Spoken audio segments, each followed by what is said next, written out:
time to confront a major threat to our global environment. Cows. Yep. Turns out that worldwide, livestock are a major contributor to greenhouse gas pollution, right up there with cars, planes, and trains. And at the rate we're producing beef worldwide, emissions from cows, along with other harmful practices in beef production, threaten to mess up our climate, land, and water. Big time. On average, Americans eat 3 times more meat than people in other countries. From the end of World War II to the mid-1970s, beef consumption per person doubled. The U.S. is now the largest beef producer in the world. Our beef industry is a powerhouse worth $74 billion a year and providing millions of jobs. Today, more and more Americans are choosing chicken and pork, even tofu. But much of the meat we eat is still beef. Let's look at an all-American food, the hamburger.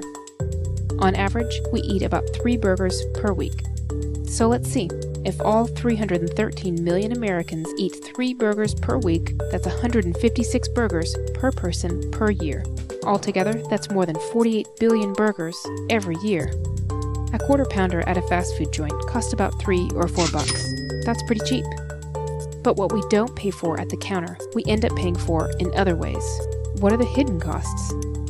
First of all, cows take up a lot of space. Worldwide, livestock use 30% of the Earth's entire land area. That's counting pastures and land used to grow grain for feed. We use about 8 times as much land for feeding animals as for feeding humans.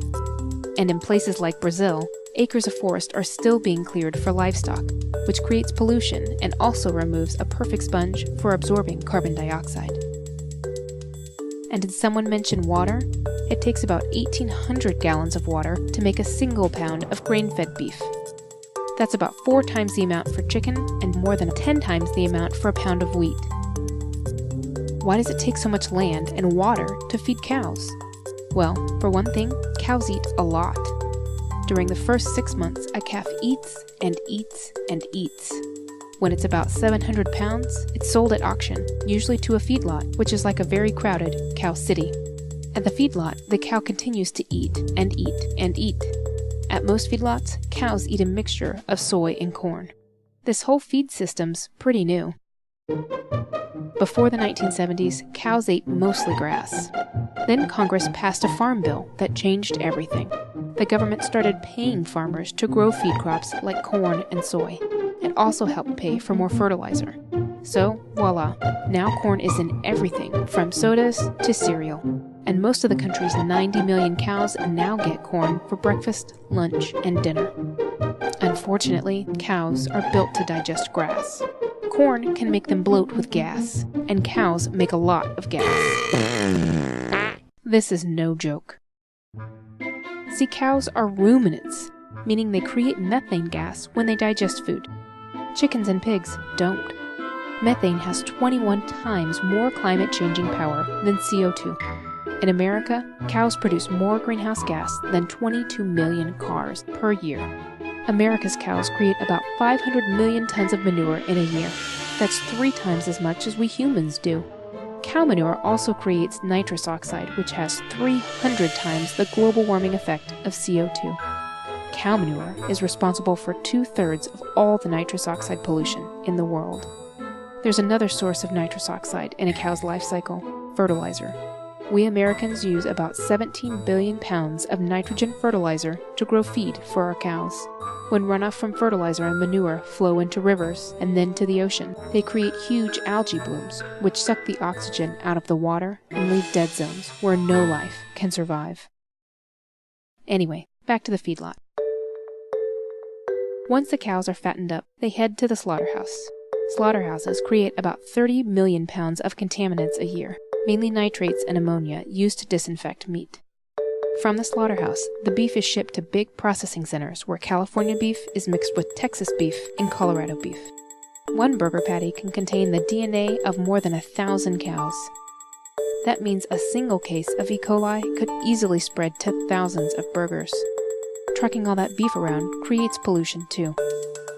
This isn't an exact science, and the numbers vary depending on how the cows were raised. but a single quarter pounder clocks in at about 6.5 pounds of greenhouse gases. That might not sound like much, but with Americans eating 3 burgers per week, that's more than 158 million tons of greenhouse gases per year, about the same amount as 34 coal-fired power plants. It's not the cow's fault. It's the system we've created to mass-produce beef that's the problem. Too many burgers take a toll on the environment. They can take a toll on your body, too. This is the recommended daily diet. And this is how most Americans actually eat. We eat too much meat, grains, fat, and sugar, and not enough fruits and vegetables. Many studies show that eating too much red meat can lead to heart disease, high blood pressure, and even diabetes. The hidden costs add up. One research group figured the cost just in greenhouse gases, water for growing cattle feed, and healthcare at about $1.51 for every burger. Multiply that by the 48 billion burgers Americans eat every year, and that's more than $72 billion. We don't pay for it at the store or at the fast food joint, but we pay for it in other ways. So what can we do? Well, we don't have to give up meat to change our impact. Cutting out just 1 burger per week would remove as much greenhouse gas pollution as taking your car off the road for 350 miles. If all Americans ate no meat or cheese 1 day a week, it would have the same climate change prevention effect as taking 7.6 million cars off the road for 1 year. And while it's more expensive, grass-fed beef does less damage to the environment. Even the smallest choices make a big difference to the environment, to our neighbors, to our health. In the US, people are starting to eat less meat, but the rest of the world is eating more. Just imagine, what if all 1.3 billion people in China ate 3 burgers a week, like we do? Could our planet keep up?